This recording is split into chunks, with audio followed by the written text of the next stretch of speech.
All right. Well, a major search and rescue operation is underway in the Bay of Bengal after a Panama-flagged cargo ship sank off the eastern coast of India.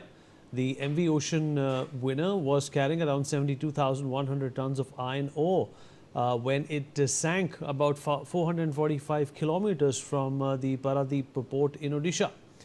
The ship was carrying 24 crew members, including 20 Chinese nationals, 3 Myanmar nationals and 1 Bangladeshi national. 2 Chinese crew members have been rescued from lifeboats, but 22 others are still missing. The vessel lost contact with maritime rescue authorities before sinking in the Bay of Bengal. One survivor reportedly said that the ship began listing and sank within just 8 minutes, forcing the crew to abandon ship. The Indian Coast Guard has deployed ships including Anmol, Varad and Vijay, while Indian Navy vessels and aircraft are also assisting in the search. The Indian Navy and Coast Guard continue to coordinate the search for the 22 missing crew members as well. What could have gone wrong and what could have been the likely scenario of such a ship actually sinking is what we're going to discuss with our guest. Joining us on the show is Commander Bhushan Dewan, former Indian Navy officer. Commander V.K. Jaitley, former Indian Navy officer, also joins us on the show. Mr. Vishal Pathak, senior coordinator of the AIDMI, and Captain Sanjay Karve, former Indian Navy officer, joins us on the show as well. Thank you very much all for being here.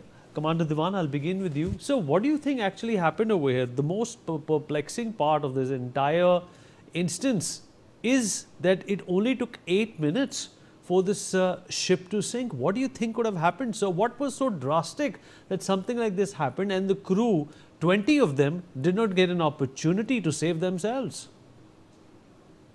Vineet, 28 years old ship this was.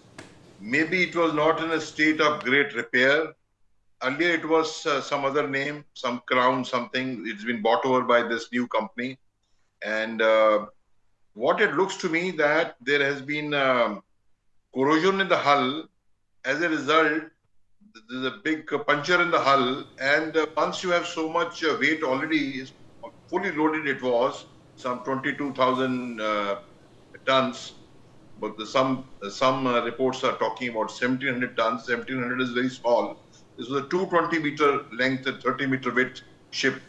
So once it is fully loaded, the ship almost tilts instantly because, you know, it's fully loaded. So with water ingress, the water, you know how water does.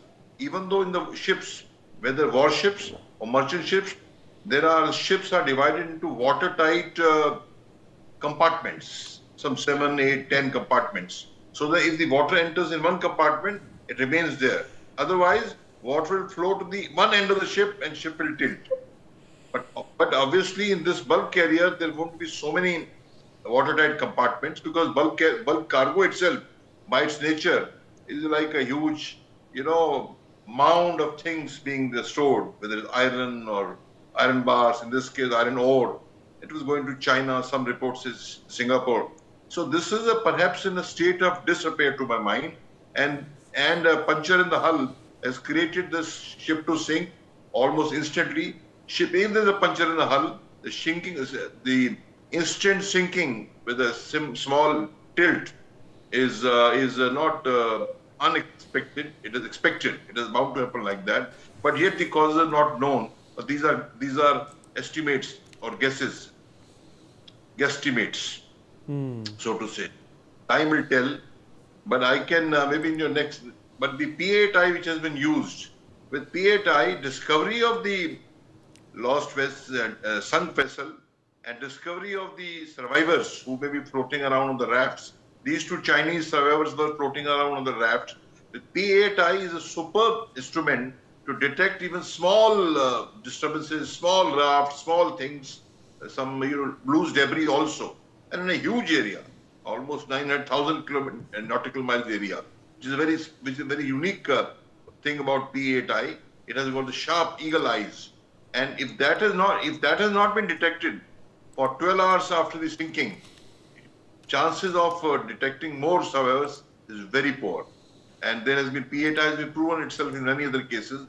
2023, one Chinese ship was found sunk in South Indian Ocean, and it was discovered by P8I. Commander Tommy of Bilaj Tommy of Indian Navy was going around the globe, sailing single-handed, and he lost his way. And then P8I went in and imagine in a rough sea also locating a small boat, small raft, small debris. This is what P8I can do. So I think chances are rather poor that more survivors will be found out beneath. Well, that does sound a little disconcerting. But Commander Jaitley, what are your impressions of what happened over here? Something like this is not reported very often. The most popular ship that sank was over a century ago in 1912, and that was the Titanic. And loads of things have been said and done about it. But when something like this does happen, you fail to understand as to what was the role of technology in preventing the ship from actually sinking.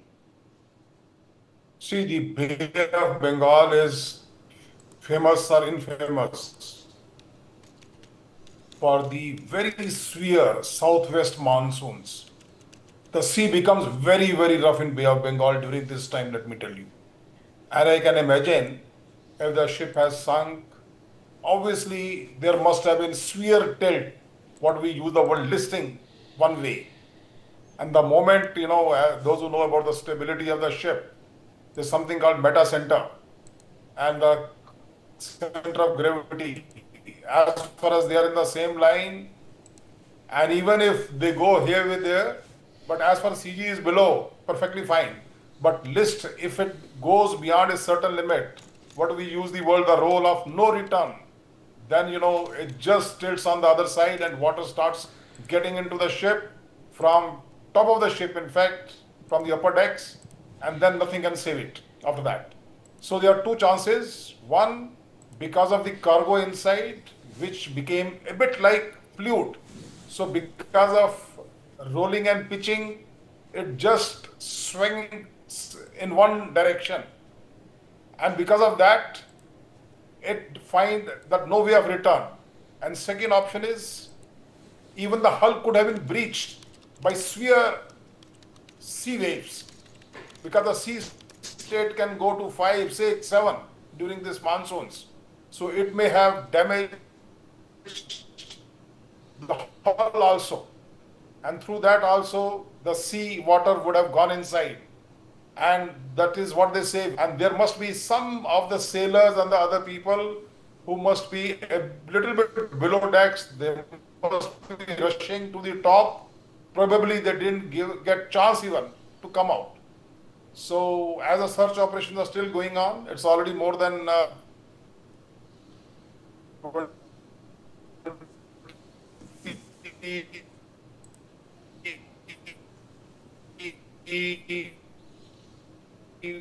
hours almost. So there seems to be an audio issue, sir, that we are facing. The chances of survival are very, very small to budget, which was by our center, what we coordination center at Port Blair. So they had a message and they came and they rescued 2 of them. Remaining, we find them. Right. Mr. Potter, coming to you now. Understandably, these are precarious waters. Rescue is not going to be easy. And like they say, if the rescuers are to be found, it usually happens within the first few hours. It's been more than that. What has been your impression of this anomaly of a case when it comes to the sturdiness as well as reliance on modern ships? Thank you, Vinit. You already raised one important point, role of tech, and Dr. Diwan and Commander Jaitley already shared very much detail about the Bay of Bengal context. So looking at MV Ocean Winner incident from a disaster risk reduction point of view, would like to share 2 points. One is we must transform risk transference mechanism like mandatory maritime insurance. This one is already had that, though I'm raising this point because of, this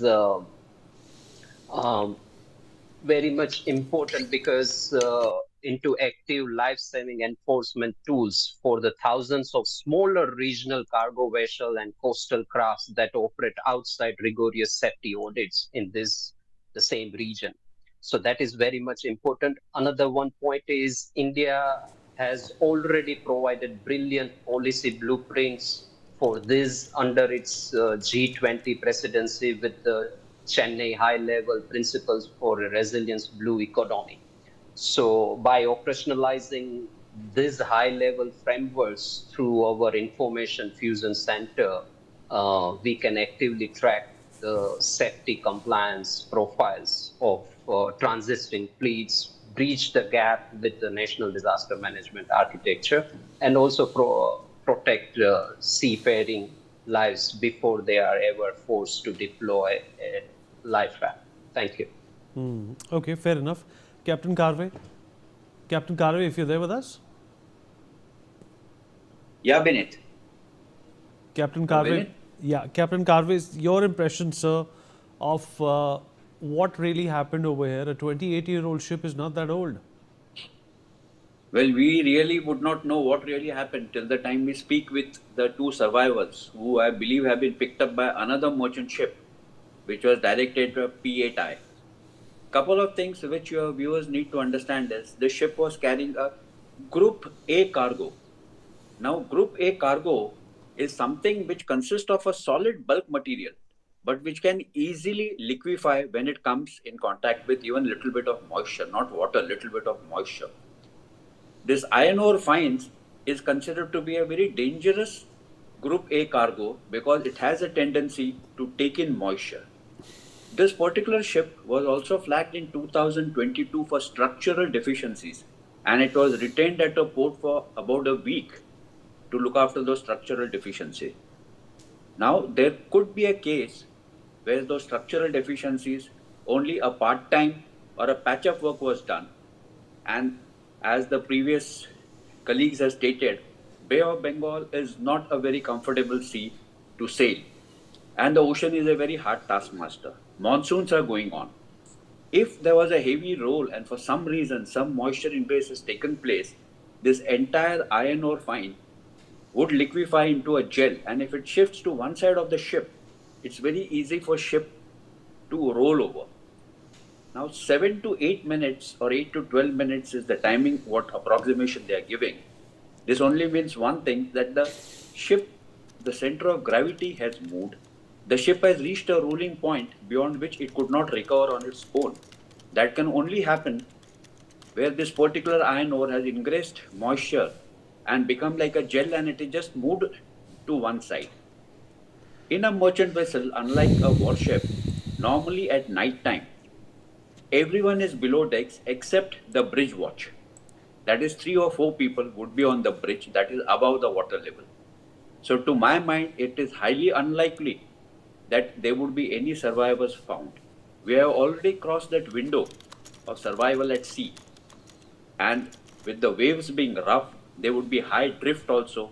Though the P8I is capable of picking up drifted life rafts, but how many people have actually left the ship is anybody's guess. The primary cause, to my mind, is liquefaction of the cargo, which has come in contact with moisture due to structural deficiencies or some other reason. This is my take, and I feel very sorry for the crew because to my mind it is unlikely that you are going to recover any more of them. Commander Diwan, you concur that very unlikely that there will perhaps not be a recovery of the crew? And what else needs to be recovered to figure out what really happened here, sir? It's a very sad thing that this tragedy has happened.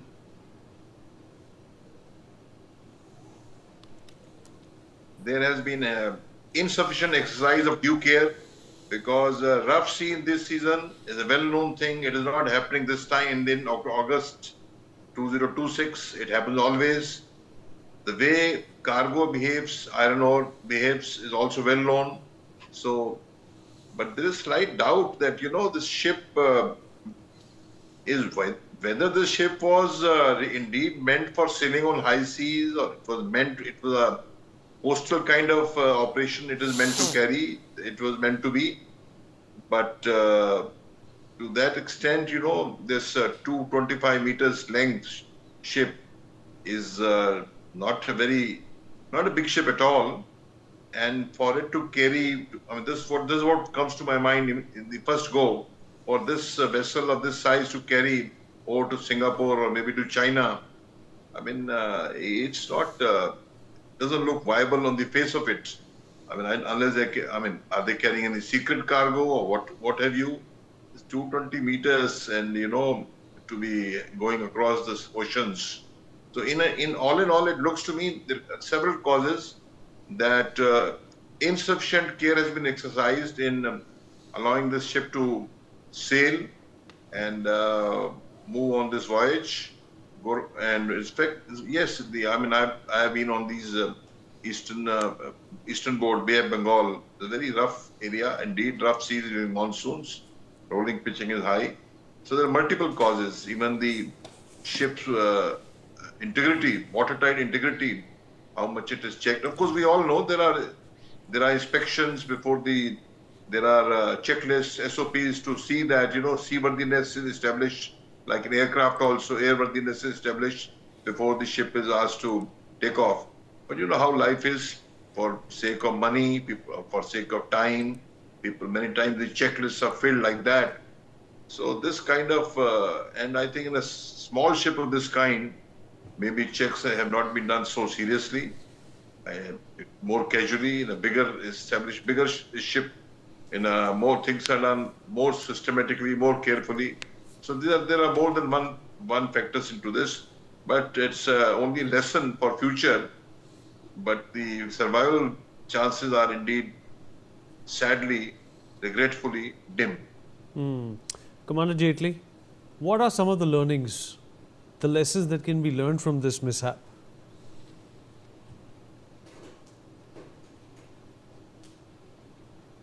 Sir? See, the ship was more than around 25 years old. So I think that is the normal life of these merchant ships.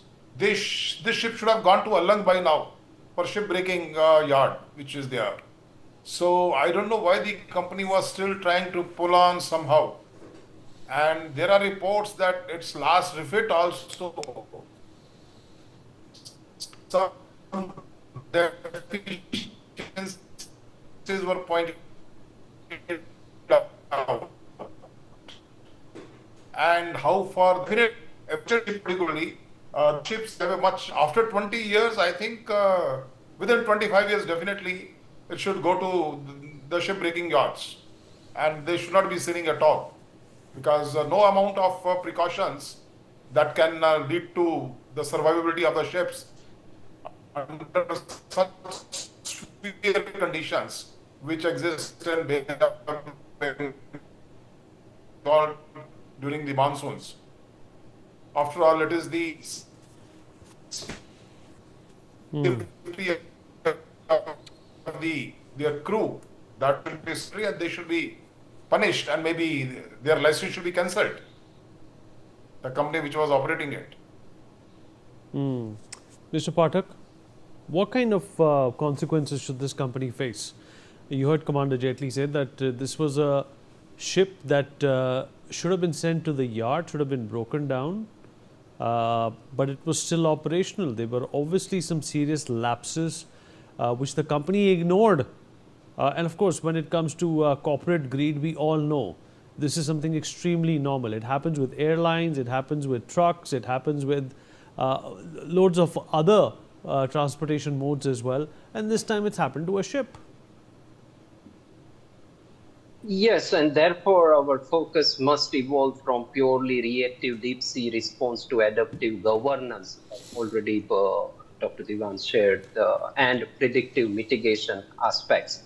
And in this case, we must advocate for automated real-time full hole straws and flood sensors linked directly to regional transit hubs before vessels ever hit open waters. especially in the case of this Bay of Bengal contacts and also the high number of such small and big vessels, we must, this lesson is this governance aspects needs to be applied to this small scale also.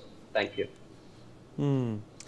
Let me get a word in from Captain Carve as well. Captain Carve, before we end the show, what kind of a lesson does this bring to the table?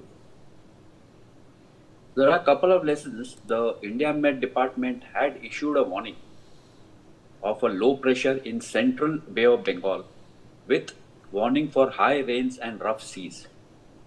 Now a merchant vessel which is 20 years old, 28 years old, the master of the vessel or the operating company, I presume would have taken heed and taken necessary precautions. Whether they had done that or not, we really don't know. But there was a weather warning already existing, and that weather warning specifically covered not only fishermen but merchant vessels transiting through central Bay of Bengal. Also, did the master, the chief officer, or the concerned officers of the ship take into consideration that the ore that they were carrying would get affected by the weather and the heavy rolling and pitching? Because this iron ore fines have a tendency that if they, during rolling, if there's a heavy rolling, they tend to attach and separate out, and the inbuilt moisture now comes out. So it's a very dangerous situation.